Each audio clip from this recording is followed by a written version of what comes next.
میرے استاد مدرسہ چلاتے ہیں دور حدیث کا، میرا بیٹا وہاں پڑھ رہا ہے۔ اللہ سب مدرسوں کو کامیاب کرے، اللہ جتنے دین کے مدرسے ہیں ان کی حفاظت بھی فرما اور ان کے اسباب رزق بھی پیدا فرما۔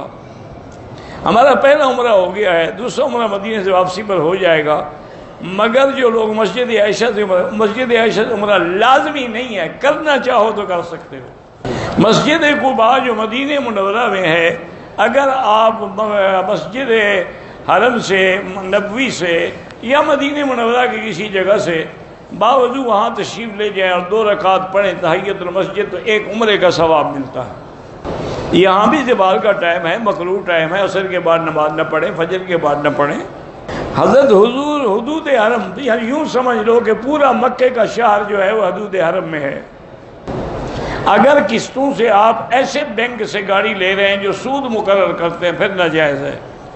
کہتے ہیں جی کہ اسپیکر کی آواز کم ہوتی ہے، اب یہ میرے بس میں تو نہیں ہے بھائی، یہ تو انتظامیہ سے آپ دعا کریں گے ٹھیک ہو جائے گی۔ ہر طواف کے بعد چاہے وہ نفل ہو یا عمرے کا ہو یا حج کا 2 رکعت پڑھنا واجب ہے، نفل نہیں۔ کہتے ہیں 40 سال کے آگے پیچھے ایک ہونے والا نوجوان ہے، پیسہ بھی ہے، دولت بھی ہے، وہ خرچے کے خوف سے شادی نہیں کرتا۔ اللہ عالم یہ اس کو پتہ ہے کیوں نہیں کرتا، تمہیں کیسے پتہ ہے؟ ہو سکتا ہے وہ ہو ہی نہ مرد، اس کو شادی کی ضرورت ہی نہ ہو، تم زبردستی کرانا چاہتے ہو اس کی، چھوڑ دو اس کے حال پہ۔ جنگ خندق میں قبلتین، بہرحال مسجد قبلتین بھی اب موجود ہے ماشاءاللہ، مساجد 7 بھی موجود ہیں۔ جہاں تک وادی جن کا تعلق ہے میں نہیں جانتا، کسی جن سے پوچھیں، ہر کسی کو اپنی برادری کا پتہ ہوتا ہے نا، میری برادری تو ہے ہی نہیں۔ میں پاکستان، مجھے بخار ہوتا ہے، اللہ شفا عطا فرمائے، زمزم پی کے دعا کرو۔ اگر ایک آدمی مدینے سے آیا لیکن بیمار ہو گیا، معذوری کی بنا پہ احرام نہیں بنا، اس پہ انشاءاللہ دب نہیں ہوگا۔ میرا پرس حمام میں رہ گیا تھا، واپس گیا تو پرس خالی تھا، بس کسی نے پیسے نکال لیے، انا للہ پڑھو، انا للہ و انا الیہ راجعون۔ کہتے تھے ایئرپورٹ سے ہمیں 5 لیٹر زمزم ملتا ہے، اس کے علاوہ ہم اپنی چھوٹی بوتلیں، بھئی آپ چھوٹی بوتلیں بھی لے جائیں، اگر آپ کو زیادہ زمزم لے جانے کا شوق ہے تو آپ بک کرائیں، اس کے کرایہ دیں، پیسے دیں، پھر جتنا مرضی آئے لے جائیں۔ یا اگر اس سے بھی زیادہ شوق ہے تو آپ 200 کلو بھی بھیجنا چاہیں نا تو کارگو کر دیں، تم بھی تو مفت کا مال چلانا چاہتے ہو نا۔ ایک عورت کے لیے اس کے پاس کار بھی ہے، 10 تولے سونا بھی ہے، بہرحال کار پر تو زکوٰۃ نہیں ہوتی، سونا جو اس کی قیمت کر کے زکوٰۃ ادا کرے، کار پر تو کوئی زکوٰۃ نہیں، اس کی سواری ہے استعمال کے لیے۔ آپ نے صلاۃ الحاجہ کا ایک طریقہ بتایا تھا، بہرحال وہی دوبارہ کیسٹ سن لیں، اب ہر وقت میں نہیں بتا سکتا۔ تعلیم حاصل کرنے کے لیے امریکہ جا سکتے ہیں، ہر ملک میں جا سکتے ہیں۔ کہتے ہیں جی کہ بیت اللہ کے طواف کے دوران عورتیں بے پردہ رہتی ہیں تو آپ آنکھیں نیچے کر لیا کریں، آپ کو تو اللہ نے حکم دیا ہے نا، کل للمؤمنین یغضوا من ابصارہم، تو یہ اسی لیے حکم دیا تھا نا، اللہ جانتے تھے کہ عورتیں بے پردہ ہوں گی، اگر عورتیں بے پردہ نہ ہوں تو ہمیں آنکھیں نیچے کرنے کی ضرورت ہی کیا ہے؟ نیا کاروبار شروع کرنا ہے، استخارہ کر کے کرو۔ پتہ نہیں کیا ہے جی کہ نوجوان لوگ فوٹو کے لیے آپ کی کرسی کے پیچھے ہوتے ہیں، مجھے نہیں پتہ وہ کیا دیکھتے رہتے ہیں۔ شیعہ کے گھر سے کھانا ناجائز ہے، بہتر ہے کہ نہ کھائیں، کیونکہ بعض اوقات شیعہ جو ہیں نا یہ اہل سنت کو حرام کھلانے کے لیے اس میں حرام بھی ملا دیتے ہیں۔ ہمارے ملک میں ربیع الاول کا پورا مہینہ میلاد مناتے ہیں کہ بخاری شریف میں حدیث ہے، وہی حدیث مجھے بھی لکھ کے بھجوا دیں تاکہ میں بھی پڑھ لوں، اگر حدیث ہے تو ہم بھی ساتھ ہیں آپ کے منائیں گے۔ یہ بخاری شریف جو پوری دنیا میں پڑھائی جاتی ہے، اس میں تو حدیث نہیں ہے، بریلویوں کی اپنی کوئی بخاری ہے تو اللہ عالم۔ آج کل مکے میں رہتے عمرے سے زیادہ طواف کریں، دوسرے کونے میں جو غلاف ہٹا ہوا ہے وہ رکن یمانی ہے، وہاں استلام کر رہے ہیں ہاتھ سے۔ میں نے خواب دیکھا کہ میں جا کے بوسہ دیتا ہوں، خواب اچھی بات ہے، اچھا خواب ہے۔ دوران طواف اگر مرد عورتیں طواف میں ٹکرائیں گناہ، بالکل گناہ ہے۔ آپ ایسے وقت طواف کریں جب عورتیں نہ ٹکرائیں، یا اوپر کی منزل پہ کریں، کوئی نہیں ٹکرائے گا۔ اگر بچے کو نظر لگ جائے تو سورۃ نون والقلم کی آخری آیتیں پڑھ کے دم کیا کریں۔ نابالغ بچوں کے لیے کوئی طواف عمرہ ضروری نہیں، ان کے لیے دعا کرو۔ عمرہ ادا کر رہا، طواف کر لیا، ظہر کی نماز ادا کی، اس میں قضا نماز، جب نماز ظہر ادا کی امام کے پیچھے تو وہ تو قضا نہیں ہو سکتی نا، قضا بعد میں الگ پڑھو گے۔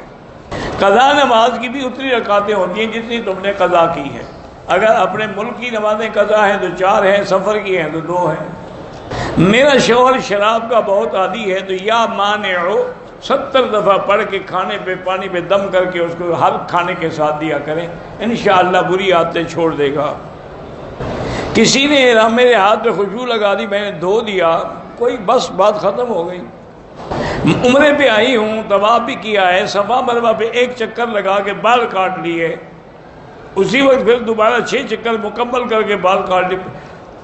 بہرحال اگر آپ نے پہلے بال کاٹ لیے ہیں تو یہ تو بات مسکرا دے کہ فارغ ہو گئی آپ، لہذا دم دینی ہوگی آپ کو۔ 1 ہفتے کا مسافر سنتیں معاف ہیں، 1 ہفتے کا ہو یا 1 سال کا ہو، پڑھے تو ثواب ہے۔ نبی پاک نے فرمایا کہ میری سنت کو سب سے پہلے بنو امیہ کا آدمی تبدیل کرے گا۔ محدثین کے نزدیک وہ معاویہ بن سفیان بالکل غلط ہے، کسی محدث نے یہ نہیں کہا۔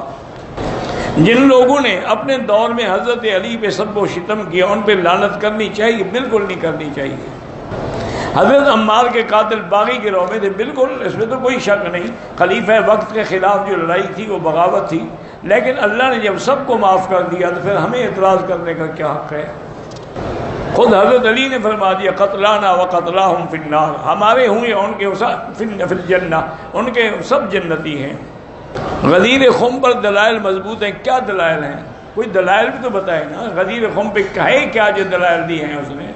اگر حضور نے حضرت علی کی محبت کا اعلان فرمایا تو کون ایسا بندہ ہے جو حضرت علی سے محبت نہ کرے؟ آپ نے یہ بھی بتلا دیا کہ لا یحبک الا مومن ولا یبغضک الا منافق، وہ جو مومن ہے آپ سے محبت کرے گا، جو منافق ہے۔ کہتے ہیں کہ بعض لوگ حضرت علی کی اور جنگ صفین اور جمل کی لڑائی میں بڑے سخت باتیں کہتے ہیں، بالکل غلط کہتے ہیں۔ یہ حادثہ تھا، اجتہادی خطا تھی، حق علی کے ساتھ تھا، لیکن اللہ نے سب کو راضی ہو گئے، رضی اللہ عنہم ورضوا عنہ۔ جو لوگ فوت ہو گئے ان کے لیے طواف کر سکتے ہیں۔ کہتے ہیں حضرت پیر ذوالفقار صاحب عمرے کے لیے تشریف، آپ کے سامنے تو بیٹھے، اب یہ بھی پوچھنے کی بات ہے آپ کو نظر نہیں آئے؟ الحمدللہ ہمیں تو نظر آتے ہیں۔